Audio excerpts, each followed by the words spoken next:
Pairs के द्वारा चलती है, नहीं। देश की अर्थव्यवस्था चलती है किसानों से, और वो उसकी मूलभूत आधार होते हैं। वो कहते हैं ना, भूखे पेट न होठ भजनता। वो हमारे बीच दिव्यांगों के पॉइंट्स को नहीं रख पाए, इसके लिए हम सभी को खेद है। उनकी जगह पर मैं आमंत्रित करना चाहता हूँ पूर्वांचल के लिए एक क्रांतिकारी मैम को, वंदना रघुवंशी मैम को। प्लीज आप मंच पर आए और अपने दिव्यांग बच्चों को आशीर्वाद के साथ थोड़ी सी क्रांतिकारी भाव को भी जगाएं। लेकिन प्लीज मैम इतना गंभीर होकर नहीं।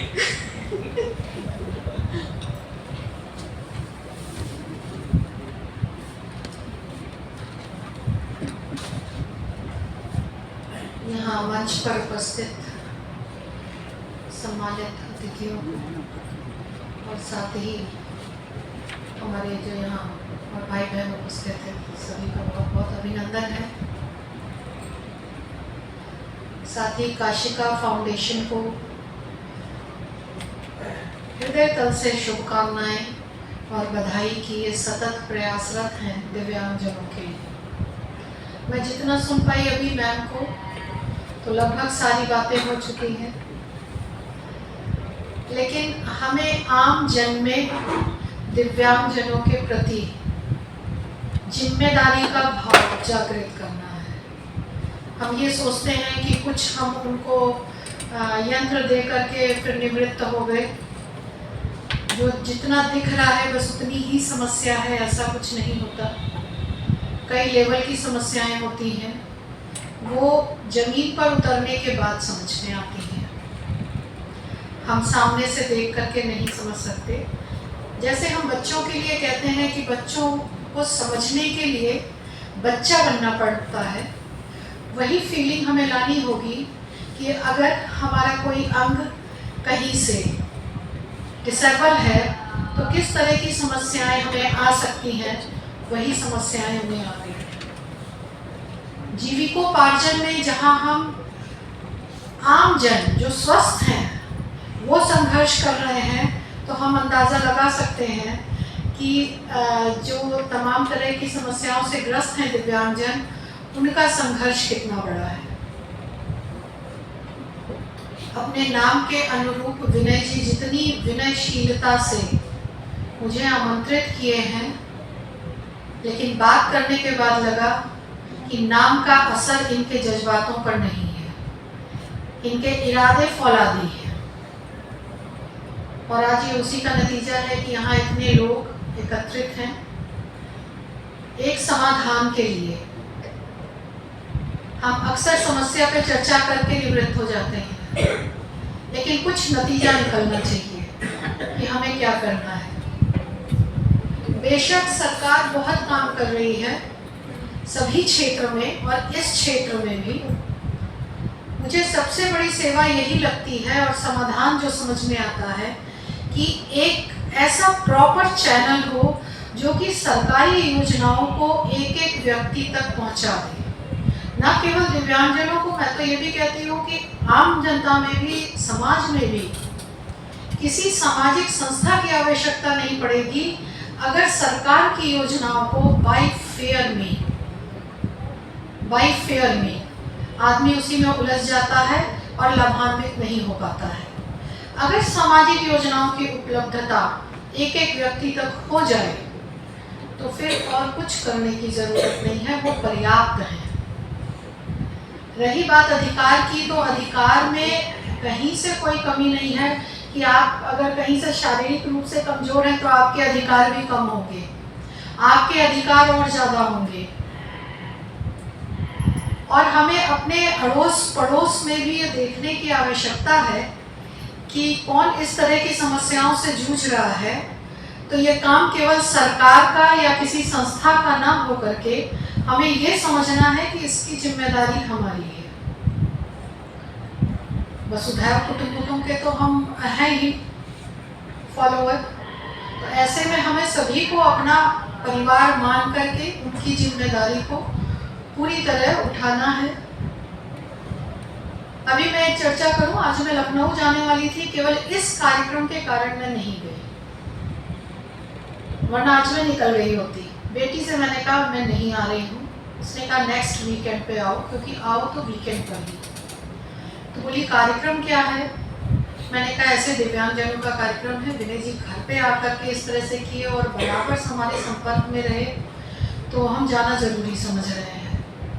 तो कही अरे मम्मी, अभी कल हमने एक इंटरव्यू दिया है, आप जो अभी मैम बोली कि वो दृष्टिहीन है, लेकिन फिर भी कहीं उनका जो है कोई सुपर नेक्स्ट लेवल का काम कर रहा है सेंस। तो मम्मी आज हमने एक कंपनी में इंटरव्यू दिया है, उसकी HR ब्लाइंड थी। तो जो हम कहते हैं हर समय आरक्षण के लिए आंचल हाथ फैलाए बैठे रहते हैं, प्राइवेट कंपनीज में तो नहीं होता आरक्षण, वहां तो वो अपनी एबिलिटी से ही गई होगी। और सुन के आप लोग को आश्चर्य होगा, जो तबका या जो कहिए कि समाज का अंग जो कहा जाता है कि थोड़ा कंजर्वेटिव माइंडेड होते हैं, वो मुसलमान है। मैं और शॉक्ड हुई, आप बैठे हैं, कि उसके पेरेंट्स ने उसको कितना बकअप किया होगा, कितना सहयोग किया होगा उसको, और उसकी एबिलिटी को निखारा होगा, और कितना बाहर से सुना भी होगा, ताने बहुत मिले होंगे, बहुत बेटी को ऐसे कर रहे हैं ना, देखते हैं क्या हो जाती है, देखते हैं क्या कर लेती है, एक दिन समझ में आएगा। लेकिन मेरी mummy she was damn smart, और वो कम्प्लीटली ब्लाइंड थी, और बहुत अच्छे पैकेज पे वो इंटरव्यू ले रही थी। तो मुझे बहुत अच्छा लगा, हमने कहा अब तो मैं ज़रूर ही जा रही हूँ, और इस बात की भी चर्चा करूँगी कि जो एक हम दिनहीन बने आंचल और हाथ फैलाए रहते हैं, तो अगर समाज के सहयोग से, परिवार के सहयोग से हम अपनी एबिलिटी को एनहांस कर लेंगे, बढ़ा लेंगे, तो निश्चित रूप से हमारे लिए पूरी दुनिया मौजूद है हमें एक्सेप्ट करने के लिए। रही बात ज़मीनी ज़रूरतें, जैसे विनय जी ने हमसे चर्चा की कि ऐसे तो लगता है बहुत सहायता हो रही है, बहुत संस्थाएं काम कर रही हैं, बहुत कुछ ऑपरेटर्स हैं, यंत्र हैं, वितरित कर दिए जा रहे हैं, लेकिन कहीं एक व्यवहारिक समस्याएं बराबर बनी हुई हैं शासनिक और प्रशासनिक स्तर पर, हमें उसको हल करना है। मैं एक वाकया और बताऊं, शिखा रस्तोगी एक लड़की है, वो विकसित नहीं है हाथ और पैर से, हालांकि वो चलती है। तो मोदी जी आए तो उनसे वो मिली, राष्ट्रपति आए उनसे भी मिली, मुख्यमंत्री से भी मिली, और उन लोगों ने कहा, इसमें एक निवेदन किया कि हमें कॉरिडोर में एक दुकान दे दी जाए ताकि एक जगह बैठ करके हम अपना जीविकोपार्जन कर सकें। उन्होंने हाँ कह दिया। समस्याएं कहाँ आती हैं? उन्होंने हाँ कह दिया। अब उनके हाँ कहने से नहीं मिलेगी, वो मिलेगी अपने प्रॉपर चैनल से, अपने पूरे डॉक्यूमेंटेशन से। ये डीएम के पास दौड़ना शुरू की, उन्होंने कहा है आप मुझे दे दीजिए। ऐसे वो कैसे दे देंगे जब तक उनके पास लिखित नहीं आएगा। बहुत परेशान थी, वो हमसे संपर्क की कि आप डीएम के नाम से, उनके नाम से हमारी तरफ से अपील करिए, और एक दो लोगों से उसने करवाया। मैंने कहा देखो ऐसे नहीं होता है, तुम उसका पता करो, कार्यालय में जाके मिलो, लखनऊ जाके मिलो, उनसे कहो कि वो अथॉरिटी लेटर मांग रहे हैं, तभी हो सकता है। हालांकि वो चीज़ें हो गई, उसको एक दुकान अलॉट हो गई, वो बहुत खुश, धन्यवाद हमें दे रही थी, लेकिन मैं जान रही थी कि बिना प्रॉपर डॉक्यूमेंटेशन के ये काम नहीं हुआ होगा। तो इस पहलू को भी समझना होगा कि हम चाहते हैं कि हम मुंह से बोलें और चीज़ें हो जाएं, तो ऐसा संभव नहीं है।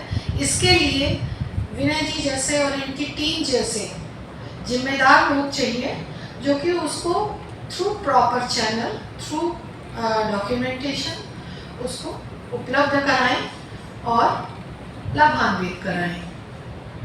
मेरी बहुत बहुत शुभकामनाएं हैं। ये तो दो मेरे पास वाकई थे, और जो इस फील्ड में काम कर रहा है उसके सामने तो बहुत समस्याएं आती होंगी। फुर्सत से कभी हम लोग बैठ करके उस पर डिस्कस करेंगे और उस पर काम भी किया जाएगा। बहुत बहुत शुभकामनाएं हैं हमारी काशिका फाउंडेशन को, विनय जी को, पूरी टीम को, और इस उम्मीद के साथ कि ये शुरुआत है, ऐसा ना हो कि हॉल से निकल के फिर हम लोग अपने अपने काम में लग जाएं। तो हम सब लोग साथ में हैं और साथ ही आगे बढ़ेंगे और सबको साथ लेते हुए आगे बढ़ेंगे। जय हिंद, जय भारत।